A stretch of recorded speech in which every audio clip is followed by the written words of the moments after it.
సినిమాల్లోకి రాకముందే సావిత్రి జమునల స్నేహం ఏర్పడింది. మహానటి సావిత్రితో కలిసి జమున అనేక చిత్రాల్లో నటించింది. ఎన్టీఆర్, ఏఎన్ఆర్ వంటి అగ్రతారలతో నటించిన జమున వెండితెర సత్యభామగా పేరు సంపాదించుకుంది. తెలుగు, కన్నడ, తమిళ, హిందీ భాషల్లో కలిపి దాదాపు 200కు పైగా సినిమాల్లో నటించి అలరించింది. మహానటి సావిత్రితో కలిసి కొన్ని ముఖ్యమైన చిత్రాల్లో నటించింది. ఇక ఇండస్ట్రీలో వీరిద్దరి స్నేహం గురించి తెలిసిందే. సినిమాల్లో అక్కా చెల్లెలుగా కనిపించే వీరిద్దరూ బయట కూడా అలాంటి బంధాన్నే మెయింటైన్ చేస్తూ వచ్చేవారు.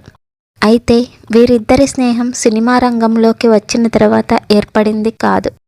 సావిత్రి జమునల స్నేహం సినిమాలోకి రాకముందే ఏర్పడింది. సావిత్రి నాటకాలు వేసే సమయంలో జమునతో స్నేహం ఏర్పడింది. కర్ణాటకలోని హంపిలో పుట్టిన జమున గుంటూరు జిల్లా దుగ్గిరాలలో పెరిగింది. ఆ సమయంలోనే మొదటిసారి దుగ్గిరాలలో సావిత్రి జమునల పరిచయం ఏర్పడింది. నాటక ప్రదర్శన ఇచ్చేందుకు అనుకోకుండా ఒకసారి సావిత్రి దుగ్గిరాల చేరుకుంది. ఆ సమయంలోనే సావిత్రి జమున ఇంటిలోనే బస చేసింది. అలా వారిద్దరికీ సినిమాల్లోకి రాకముందే పరిచయం ఏర్పడింది. అప్పటినుంచే సావిత్రిని అక్క అని పిలుస్తూ వచ్చేది జమున. ఇక పరిచయ సమయంలో జమున మాటల్లో నటనపై ఆసక్తి గమనించిన సావిత్రి సినిమాల్లోకి రమ్మని స్వయంగా ఆహ్వానించింది.